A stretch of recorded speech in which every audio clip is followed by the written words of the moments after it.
Baik, Shalom. Perkenalkan, saya atas nama Yakub Christian Veto dari Prodi Pendidikan Penyuluh Agama kelas A semester 3. Seperti yang kita ketahui bahwa di negara kita Indonesia ini memiliki banyak sekali kasus, yaitu kasus korupsi. Di sini juga saya karena mendapatkan tugas untuk membuat video singkat mengenai kasus korupsi, suatu kasus untuk diperdebatkan. Oleh karena itu saya telah mengundang seorang teman saya. Selamat sore.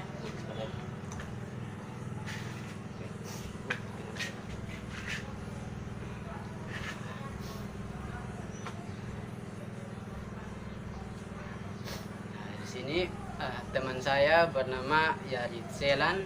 Di sini saya mengundang teman saya untuk kami berdebat tentang kasus korupsi yang dilakukan oleh Bapak Benyamin selaku bendahara yang melakukan korupsi uang iuran siswa sebesar 90 juta di SMA Kristen 1 Soe.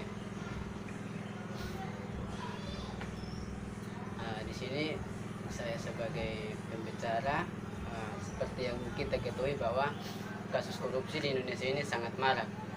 Jadi bagaimana pendapat teman mengenai kasus korupsi? Ya, seperti yang kita ketahui kalau kasus korupsi itu sangat dilarang di negara kita. Tetapi mengapa masyarakat atau orang-orang yang menjabat di negara kita selalu melakukan korupsi? Bagaimana pendapat teman mengenai hal itu? Baik, kalau menurut pendapat saya mungkin harusnya orang melakukan korupsi tersebut diberikan hukum yang setimpal ya, yang sesuai dengan apa yang ia perbuat. Jadi seorang guru melakukan korupsi uang iuran di sekolah 90 juta ya begitu. 90 juta. Jadi menurut teman, orang yang melakukan kasus korupsi seharusnya diberikan hukuman yang Ya, sangat berat. Harusnya diberikan hukuman ya, karena itu juga merugikan pihak sekolah ya, mungkin Merugikan pihak sekolah dan juga merugikan siswa-siswa yang ada juga. dan juga orang tuanya siswa. Namun di sini dapat kita lihat bahwa sudah mereka ketahui bahwa korupsi itu salah satu tindakan yang sangat tidak disegani atau memang tidak diizinkan untuk dilakukan di negara kita. Namun mereka masih melakukan meskipun mereka sudah tahu kalau sudah ada undang-undang yang menegaskan bahwa dilarangnya korupsi. Saya pikir itu kembali kepada masing-masing ya, kembali kepada setiap kita. Kalau menurut pendapat saya, mungkin kalau saya di posisi seperti itu kan jelas saya tidak melakukan hal seperti itu, karena tentunya merugikan diri sendiri dan merugikan pihak sekolah tentunya. Dan saya juga otomatis takut dengan hukum yang berlaku, yang saya tidak mungkin melakukan hal tersebut. Ya, mungkin itu kembali ke diri masing-masing. Namun hal lainnya juga, mereka yang sudah membuat hukum, tetapi mereka yang melanggar hukum tersebut itu bagaimana pendapat teman untuk mereka yang mengeluarkan hukum namun mereka yang melanggar hukum tersebut? Karena itu kira-kira itu mengapa sehingga mereka melanggar hukum yang mereka keluarkan sendiri?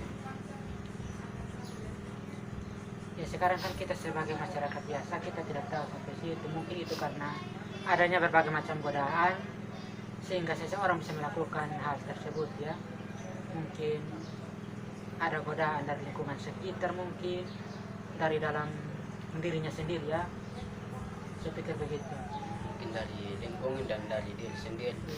Kalau dari diri sendiri mungkin dari keluarga, mungkin tekanan dalam rumah tangga yang menuntut untuk mungkin kebutuhan dalam rumah tangga terlalu melebihi sehingga seseorang melakukan yang namanya korupsi atau penggalakan dana. Jadi kira-kira yang melakukan korupsi di sekolah di SMA Kristen 1 itu kira-kira hukuman yang ia jalani itu berapa tahun penjara ya? Untuk hukuman yang ia jalani itu 5 tahun penjara.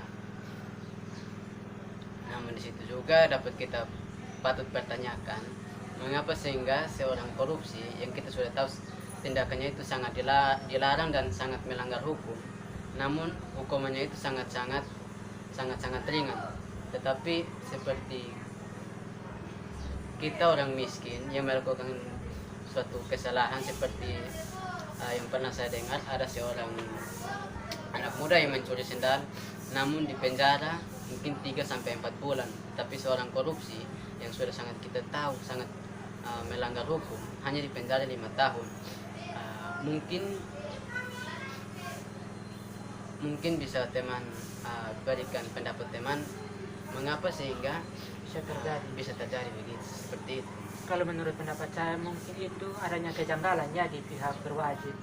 Contohnya mungkin yang memberikan aturan seperti KPK atau apa ya, KPK ya, KPK, Komisi Pemberantasan Korupsi, yang memberikan sanksi itu mereka tidak memberikan sanksi dengan sebaik-baiknya, sehingga mungkin bisa terjadi seperti itu. Kan menurut pendapat saya seperti itu. Mungkin seperti itu. Ada juga yang pernah saya pikirkan dalam diri saya sendiri, itu seperti mungkin di negara kita hanya orang-orang yang berdasi atau orang-orang yang memiliki uang saja yang memiliki kekuasaan. Contohnya seperti ini, orang memiliki uang, dia melakukan korupsi tapi hukumannya itu sangat ringan. Namun orang yang tidak memiliki uang melakukan pelanggaran, hukumannya itu sangat berat. Ya, mungkin di negara kita seperti itu. Jadi menurut teman, apakah hukum di negara kita harus diperkuat atau orang-orang yang memerintah di negara kita itu yang harus diganti agar negara kita bisa bebas dari yang namanya kasus korupsi? Kalau menurut saya mungkin peraturannya harus diperketat ya, maksudnya diperkuat agar tidak hanya korupsi yang terjadi seperti sekarang ini. Menurut saya alangkah baiknya dari pihak yang berwajib memberikan hukuman yang sangat keras, maksudnya sangat keras di sini atau kuat. Contohnya bagi para koruptor itu memberikan hukuman ya minimal seumur hidup ya, atau hukuman mati seperti di negara-negara barat lainnya. Contohnya negara di Cina, mungkin di Arab, kan seperti negara-negara tersebut saat seseorang melakukan korupsi maka ada yang tangannya mungkin dipenggal, dieksekusi, ditembak mati. Selain itu juga menyita semua barang kepunyaan mereka. Saya rasa kalau seperti itu lebih bagus, mungkin tidak akan ada lagi kasus korupsi yang semakin marak seperti sekarang ini terlihat. Saya juga sempat berpikir jika peraturan di negara kita seperti itu, mungkin negara kita akan bebas dari korupsi. Yang ingin saya tanyakan lagi, menurut teman, apakah hukum di negara kita sudah berjalan sesuai dengan apa yang ditentukan dalam undang-undang atau tidak? Kalau menurut saya mungkin tidak berjalan sesuai undang-undang yang berlaku ya, karena dapat kita ketahui tadi seperti yang saudara bilang sendiri bahwa di negara kita apabila seseorang memiliki uang yang banyak otomatis dia lebih berkuasa daripada kita masyarakat biasa seperti itu. Jadi yang jelas jika mereka mempunyai uang yang banyak pastinya mereka bisa melakukan seperti menutup kasus tersebut dengan uang, melakukan penyuapan. Jadi seperti yang teman bilang, saya beranggapan bahwa hukum di negara kita ini bisa dibeli dengan uang. Mungkin seperti itu. Saya juga pernah mendengar satu kasus tentang Om Tinus yang membunuh, namun setelah masuk ke kantor polisi ia divonis untuk hukuman mati. Namun entah mengapa ia tidak jadi divonis hukuman mati. Itu menurut teman, apakah hukum kita itu memang benar-benar hanya bisa dibeli oleh uang, atau hukum kita itu berjalan sesuai dengan yang dicantumkan di undang-undang? Kalau berbicara mengenai kasus yang saudara sebutkan, contohnya Om Tinus, ya saya rasa kita juga kan, kita sebagai masyarakat biasa tidak terlalu mengerti dan mengetahui tentang berbagai macam undang-undang yang berlaku. Jadi mungkin saya dari pihak yang berwajib sudah memiliki undang-undang tertentu sehingga awalnya diberikan hukuman mati tapi akhirnya diberikan kebebasan begitu. Saya rasa mesti sudah ada undang-undang tertentu yang berbicara mengenai itu sehingga terjadi hal-hal seperti itu. Oke, baik, mungkin saya sangat senang berdiskusi dengan teman. Terima kasih sudah menyediakan waktunya untuk datang ke sini untuk berdiskusi dengan saya. Saya berterima kasih. Kalau begitu saya pergi dulu lah, mungkin yang kali saya bisa datang sebentar. Iya. Ayo. Makasih. Iya. Oke, baik, itu tadi sedikit diskusi yang saya lakukan bersama teman saya. Kiranya dari diskusi tersebut dapat bermanfaat, dan seperti yang kita ketahui kalau di negara kita ini memang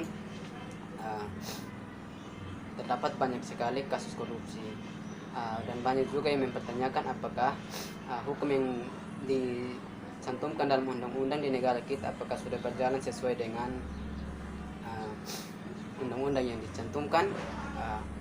Dari harapan dari saya, alangkah lebih baiknya jika kita memperketat dan memperkuat hukum yang ada di negara kita. Salam, Tuhan Yesus memberkati.